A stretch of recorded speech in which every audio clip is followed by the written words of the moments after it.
so that two chariots could have driven through it side by side. And that is one of the clues that Homer gives.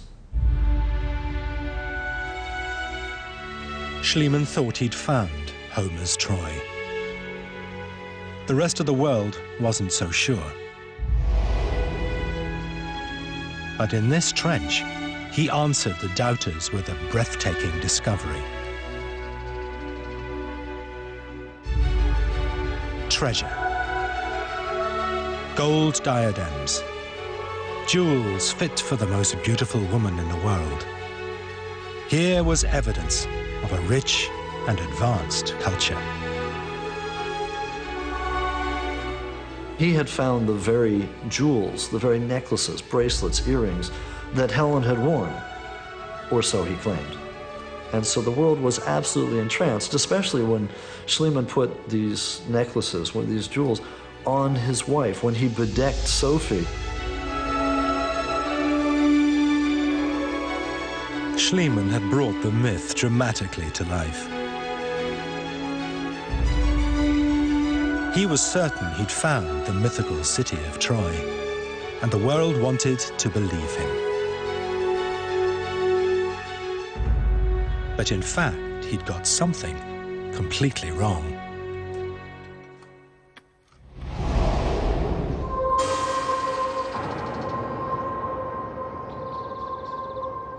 A site that has been inhabited for centuries poses a particular problem for archaeologists.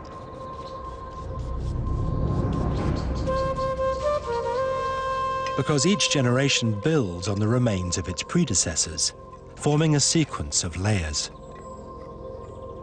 So the deeper you dig, the farther back in time you travel. At Troy, there are 9 layers, representing 4,000 years of inhabitation. Each layer, a different era in human history. Here we have a cake, a period, a sequence of layers. Down there, 2500 BC, which means the pyramids in Egypt. Up there, layer 6, the Exodus of Egypt.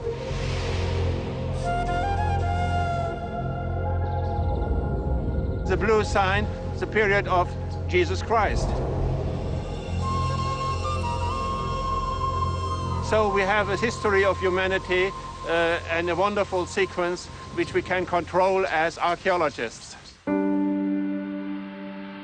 But Schliemann didn't know how to date his layers. And as the science of archaeology evolved, it became clear that these jewels could never have been worn by Helen. They were more than 1,000 years too old. Schliemann had dug down too deep. The late Bronze Age, the time of the legend, was 4 layers higher up. Now, if there was a Trojan War, we would look to the layer 6, which is the fortification wall, which you can see over there.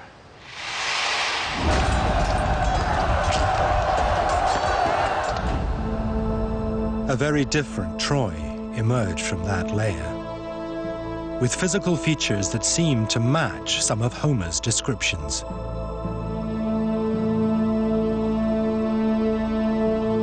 Here seemed to be his fine towers.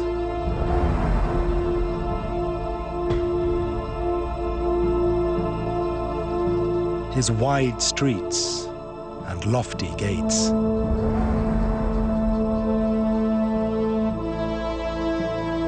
The city was indeed well-walled, as the myth described.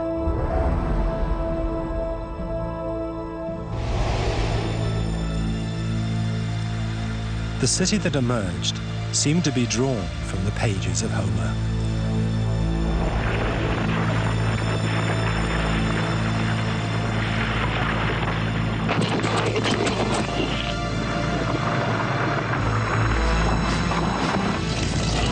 Here was a royal citadel, robustly defended,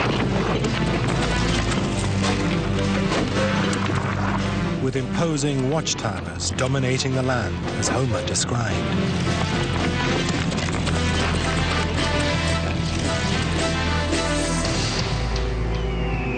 But there was one feature that just didn't fit the myth. The city of legend had been mighty enough to withstand a siege for 10 years. The city is probably too small, that it doesn't fit what Homer describes. Yes, it's wealthy, yes, maybe powerful, maybe some trade, but there aren't enough people there. It's simply too small. Once again, doubters suggested that there might be nothing to the myth at all. That perhaps Homer's Troy never existed.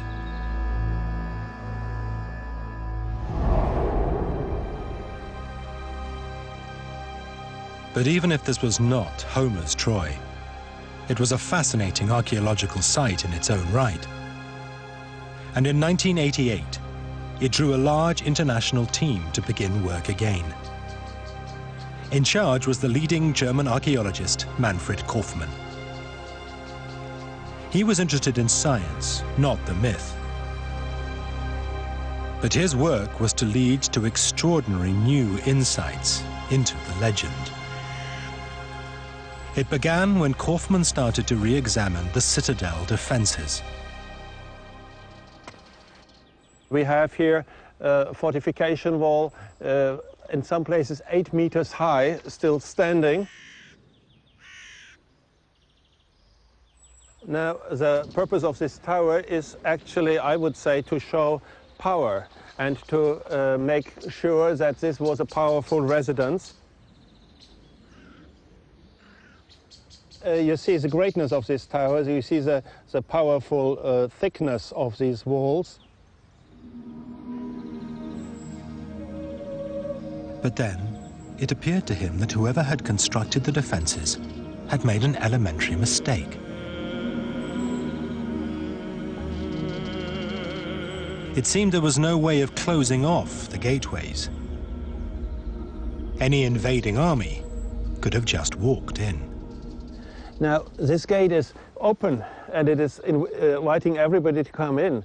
And so we went 100 times through it and thought how this was closed, how this was blocked, how could they defend themselves? Obviously, they did not defend themselves here on the gate. It just didn't make sense to him. No one would have built a city that was not defensible. So he began to wonder. Perhaps these weren't the outside walls. Perhaps there was more to Troy than had so far been uncovered.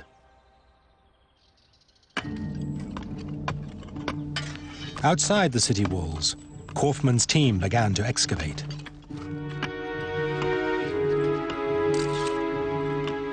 They began to unearth remains from the late Bronze Age. You have pithoi, which means storage jars, quite a number of it. We have found here a hearth in the middle, so it was warm. The back rooms were two-storied, and we found in the corner something which we interpret as a kind of toilet. Kórfmán began to speculate whether this was evidence that the city extended beyond the citadel walls into the fields below. The big question is there a lower city? Now, is this the lower city? From the topographical point of view, this should be the lower city.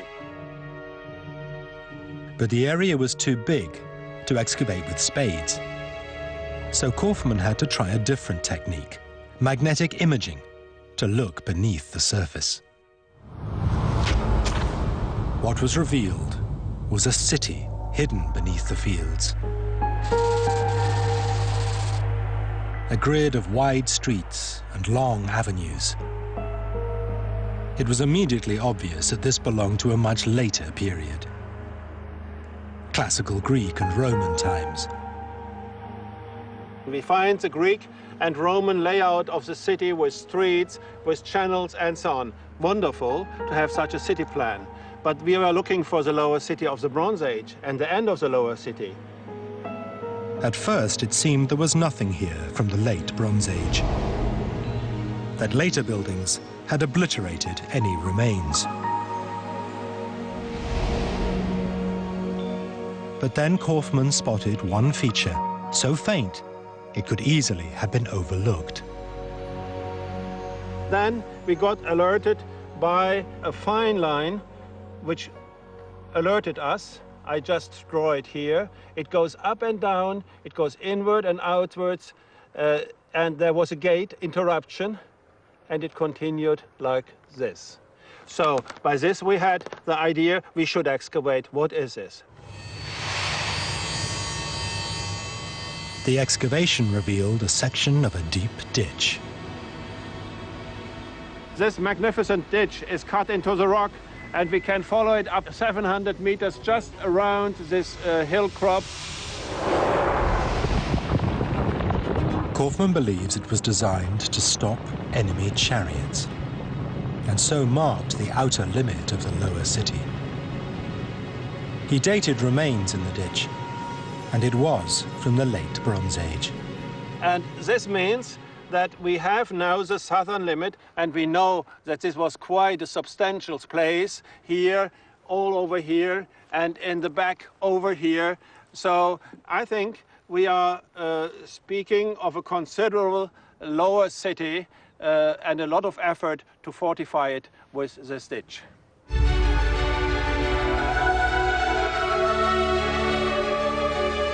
A city of the late Bronze Age was now revealed. Kόρfman believes it was a sizable city, with a population of between 4,000 and 8,000. For the scientist not interested in the myth, it was an amazing breakthrough.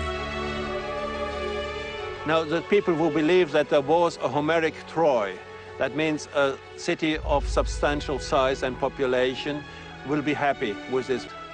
The discovery of such a lower city is crucial, and the fact that Kόρfman has apparently discovered just such a lower town is wonderful. It may be what was necessary to put the finishing touches on the identification of this site as Troy.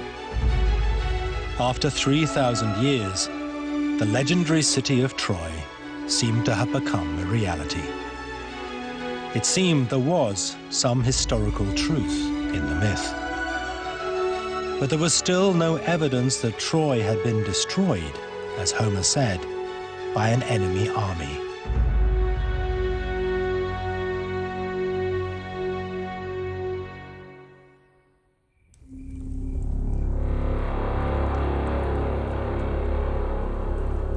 Then Kόρfman's team began to look for clues about the fate of Troy in the late Bronze Age. Soon they began to find evidence of violence.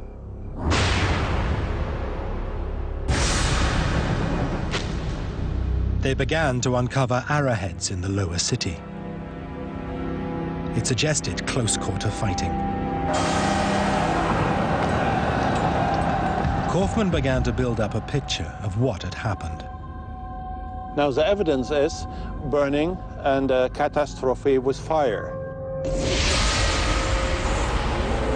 Then there are skeletons. We found, for example, a girl, I think 16, 17 years old, half buried. The feet were burned by fire. Half of the corpse was underground. This is strange. So a rapid burial within a public space inside the city. And we found sling pellets in heaps. He believes these pellets had been assembled by the defenders of Troy and been abandoned after they lost the battle. It pointed to a clear conclusion. It was a city which was besieged. It was a city which was defended, which protected itself. They lost the war, and obviously they were defeated. Kόρfman had shown that Troy had been destroyed in a battle at the end of the Bronze Age, just as the legend had said it was. But there was one thing Kόρfman couldn't determine: who the attackers had been. That evidence would have to come from elsewhere.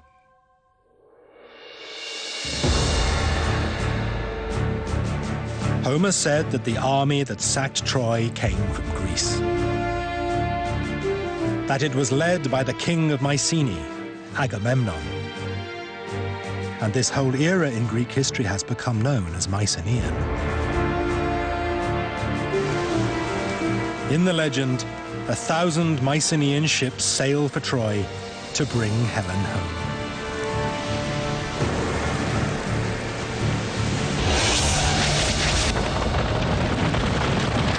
Their army besieges Troy for 10 years. But were the Greeks capable of mounting such an expedition together? And could it have been led by a king of Mycenae, like Agamemnon?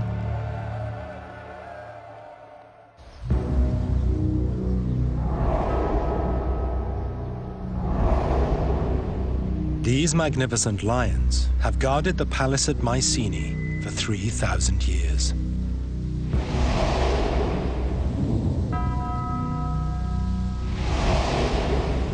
In the late Bronze Age, Greece was carved up into independent kingdoms. Each ruler had his own palace. The mighty walls suggested this was the palace of an important king. But for the myth to have substance, this one had to be the most important of all. Home to the Greek king of kings.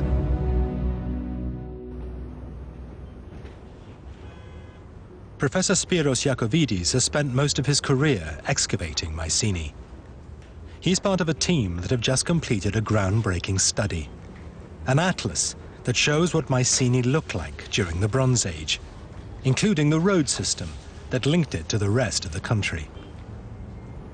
We have the citadel of Mycenae here.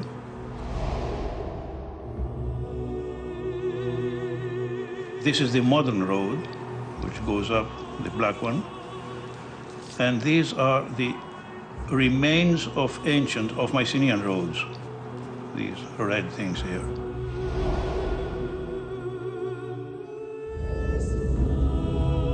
We have another road there, goes across the riverbed.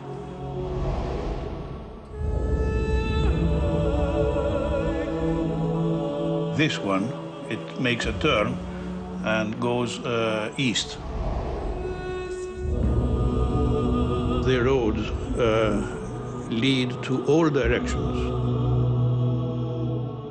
He believes that the road network that radiates out from the citadel suggests that Mycenae could have been at the political center of the Greek world.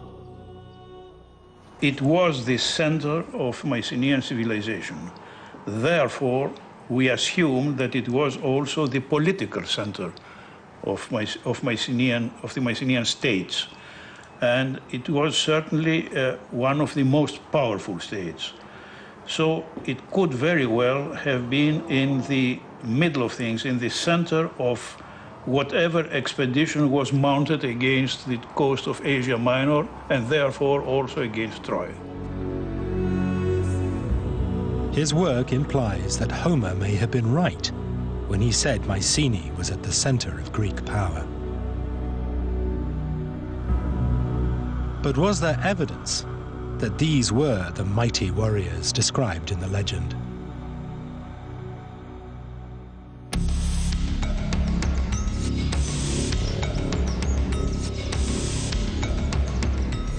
Evidence that the Mycenaeans were indeed great warriors came when these graves within the citadel walls were excavated many years ago. It was on this very spot here, in this circle of graves within the citadel walls of Mycenae, that the discovery of the lost civilization of the Mycenaeans was first made. We're standing here in a great circle of graves surrounded by massive slabs of stone with the retaining wall of the great ramp that leads up to the Mycenaean palace behind us. Here were uncovered the rulers of this lost civilization. The men were found lying wearing massive gold death masks and wonderful ceremonial armor.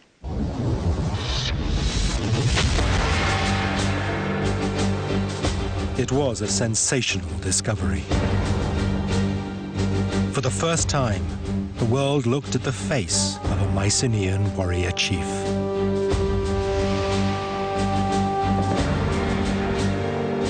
This is a face from the late Bronze Age. Buried alongside it, weapons of war.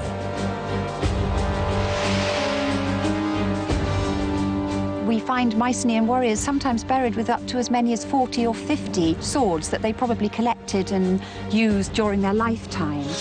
There's a whole sort of military strength and a military feeling to the civilization of the Mycenaeans. So from the artifacts we can see it's very much a warrior culture. This warrior culture that archaeology had revealed did seem to fit the warrior culture that Homer described in his story. But even so, there was nothing to link these great warriors to Troy.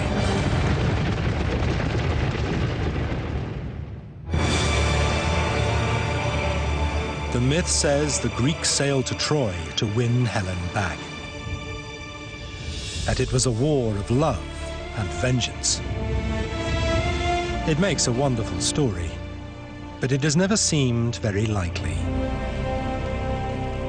Another possible motivation for a war began to emerge from the stones of Mycenae.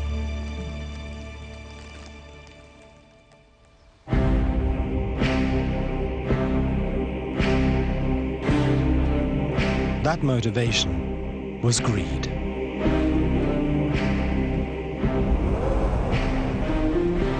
Archaeologists have discovered that the rulers of Mycenae had undertaken an epic task: to build mighty new walls, to transform their citadel. There's a massive rebuilding program. A whole new section of the citadel is added, almost doubling the size of the fortified area. To complete the work, Louise Schofield believes they would have needed great wealth. Supplies and food for an army of workers. And the latest technology to work with: bronze. The sophisticated, heroic palace civilization that you see spread across the mainland of Greece would have demanded huge resources. You had a palace here with your dependents, you'd have your army to feed. These civilizations here really depended on wealth.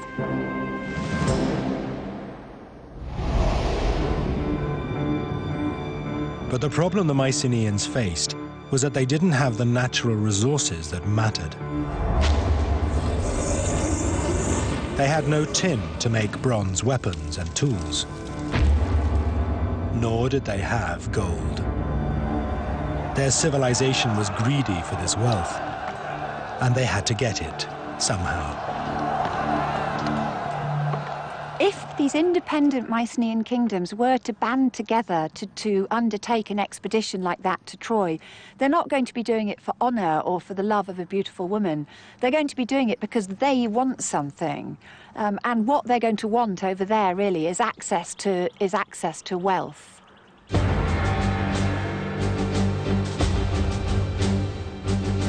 So the archaeological record at Mycenae does find evidence of a rich warrior culture. And it suggests a likely motive for these warriors to join battle: the search for wealth and loot. So was there something about Troy that would have attracted a people like the Mycenaeans in their quest for riches?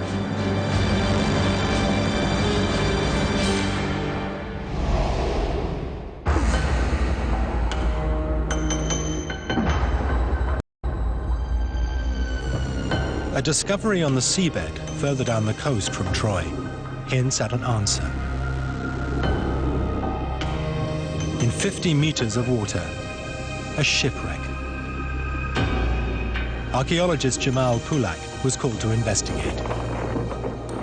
Going down there and seeing rows and rows of these copper ingots was just absolutely unbelievable. We're extremely excited, and the more we looked around, the more was available, and it was quite apparent that we were dealing with a very, very large major wreck of the Bronze Age. There were enough metal ingots to make 11 tons of bronze. The cargo that the ship was carrying is by far the largest assemblage of Bronze Age goods found anywhere.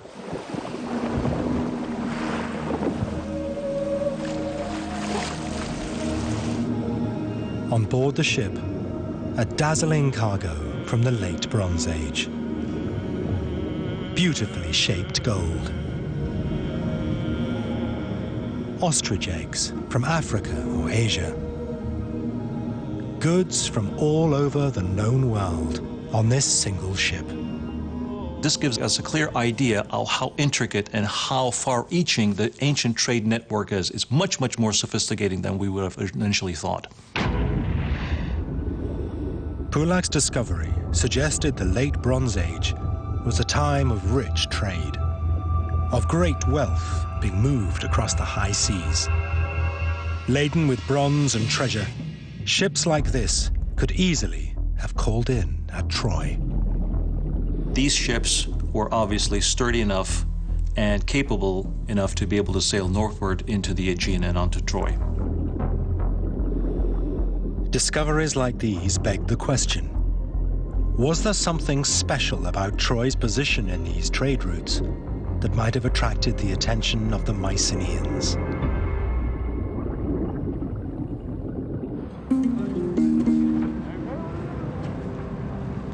Mánfręd Kórfmán believes that Troy was a very special trading port indeed, that it occupied a vital strategic position.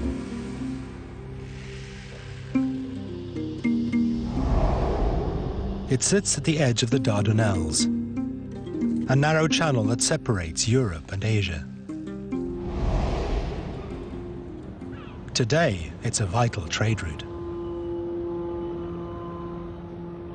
And Kórfmán believes it was important 3,000 years ago.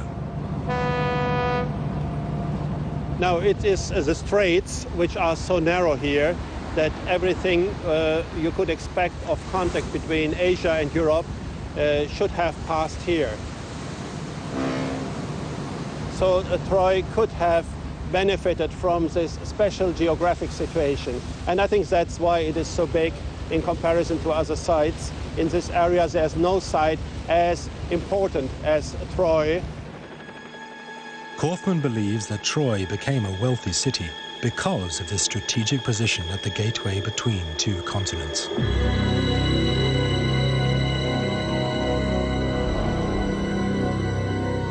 So it seems Troy was a very desirable city.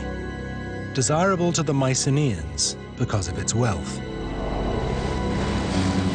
But its position also made it desirable to someone else.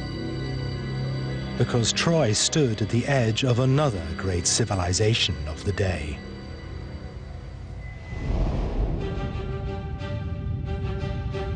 They were called the Hittites. Their empire covered much of the territory of modern-day Turkey. The Hittites were a superpower of the late Bronze Age. They'd sacked the ancient city of Babylon and fought the mighty army of the pharaohs to a standstill. But the Hittites have also left behind clues about what really might have happened at Troy.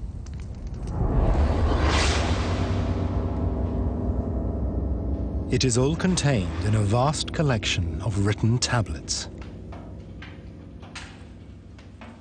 Trevor Bryce has studied this astonishing collection. Remarkable accounts of what was happening to cities across the Hittite Empire more than 3,000 years ago.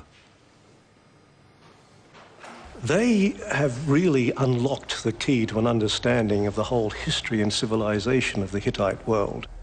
They give us pictures of conflicts and tensions in that region, and that really provides us with an actual historical written record. So scholars began to look for references to Troy in the texts. It appeared to be a hopeless task, because no one knew what the Hittites had called the place. Then they started to discover references to battles over an important city. Its name was Wilusha, a name very similar to another ancient Greek name for Troy, Wilios. Many scholars believed that a country called Wilusha in Hittite texts was in fact the name of Troy. The tablets described festering conflicts involving the Mycenaeans all along the coast by Wilusha. Conflict spread over 200 years. The tablets stated, Mycenaean warriors had once fought at the gates of Wilusha.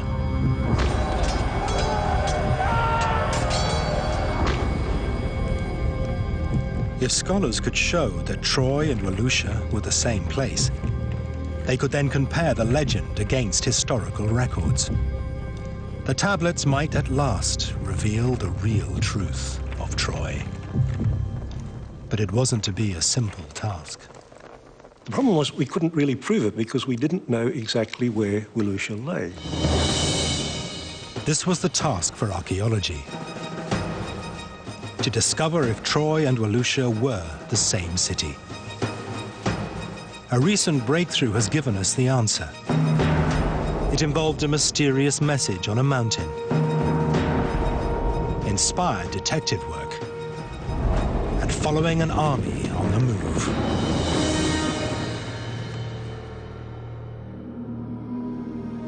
The first clue came from a tablet that recorded that the military might of the Hittites was being unleashed in the late Bronze Age. The Hittite army is on the move from its homeland. We know it's moving westwards, and we know that its final destination is the kingdom of Wilusha. But we didn't know precisely where Wilusha lay. In fact, it could have been anywhere along this coastline. At all events, we know that the Hittite army continued to move westwards. But then, did they go north or did they go south? Troy is situated in the north. So if Troy and Wilusha are the same place, then the Hittite army should have headed north. But the tablet offered no clue. The direction the army must have taken was finally revealed when the inscription on this mountain pass was deciphered. It marked the boundary between two kingdoms and indicated the Hittite army had headed north. Once they reached close to the western coast, they then turned northwards, bringing them right up into the region of where Troy was located.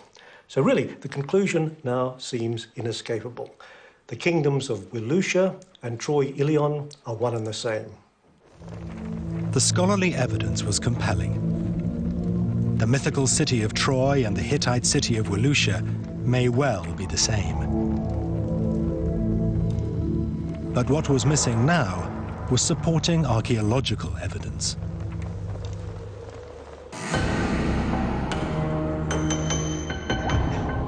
That evidence was to come from the water tunnel that Mánfrentd Kórfmán had excavated at Troy.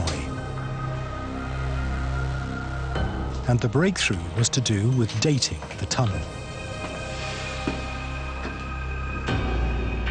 Most people believe this tunnel had been built 1,000 years after the late Bronze Age. But Kórfmán was less sure. Outside there are basins of Roman period, so it is a Roman structure, a Roman tunnel system, but then we were suspicious that it is older. The reason the date of the tunnel mattered so much was because of this tablet. It contains a reference to a water tunnel at Wilusha. So if this tunnel at Troy was from the same time as the tablet, here would be archaeological evidence that Troy and Wilusha were the same place. Everything now depended on the date of the tunnel. But was there anything in it to date? Then Kόρφμαν noticed that over the centuries, water had seeped into the cave walls and left behind it layers of limestone.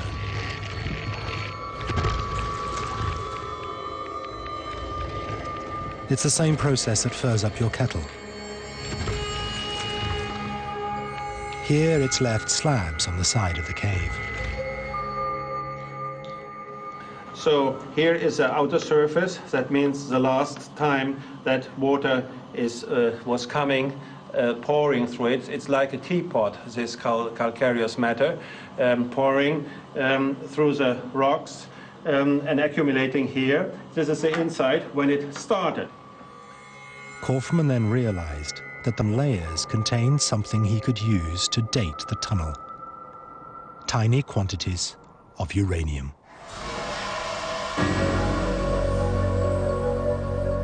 Back in the lab, Kόρφmαν's team analyzed the minute amounts of naturally occurring uranium in the cave limestone. The uranium undergoes radioactive decay at a predictable rate. They used a mass spectrometer to measure the decay, and so determine how old the tunnel was.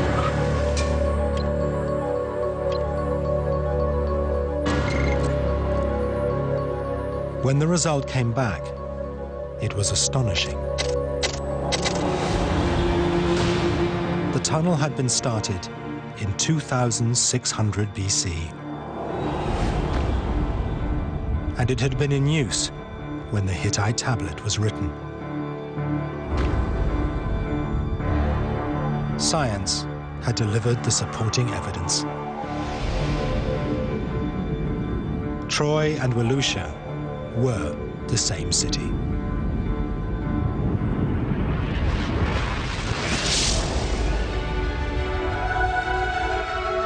We can now build up a likely scenario of what might have happened to Troy.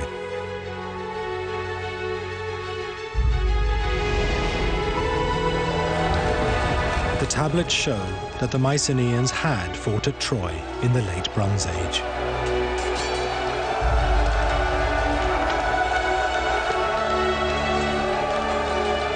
The Hittite texts mention battles that took place. The Hittite records indicate furthermore that the Mycenaeans were not only interested in this region, but had been actively fighting on and off for more than 2 centuries. The tablets show that Troy was an ally of the Hittites.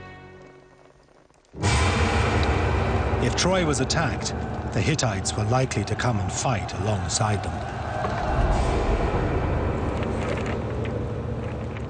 So Homer's legend appears to have been based on a real conflict between 2 superpowers of the late Bronze Age, the Mycenaeans and the Hittites. I believe that these conflicts were distilled into a tradition of a single war lasting 10 years. It seems the war occurred because Troy was a wealthy city in a vital strategic location, and that both superpowers wanted to control it. Was the Trojan War fought for love? No. Was it fought because of greed, for money, for territory, for ambition? Of course. It's what most wars are fought for. Troy was caught between 2 mighty empires, the Mycenaeans and the Hittites.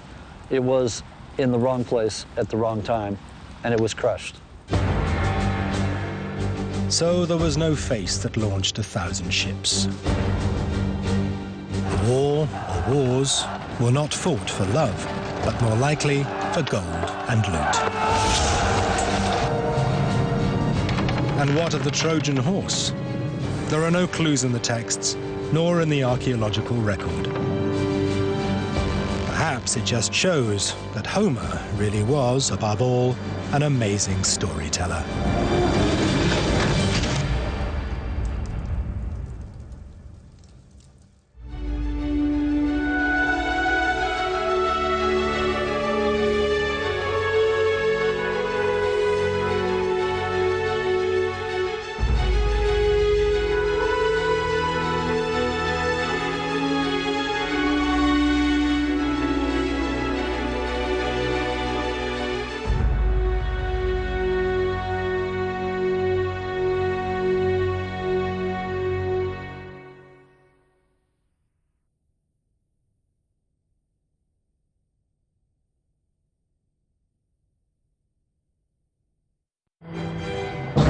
Το ναυάγιο των Αντικυθύρων. Το πλοίο, η θησαυρή, ο μηχανισμός.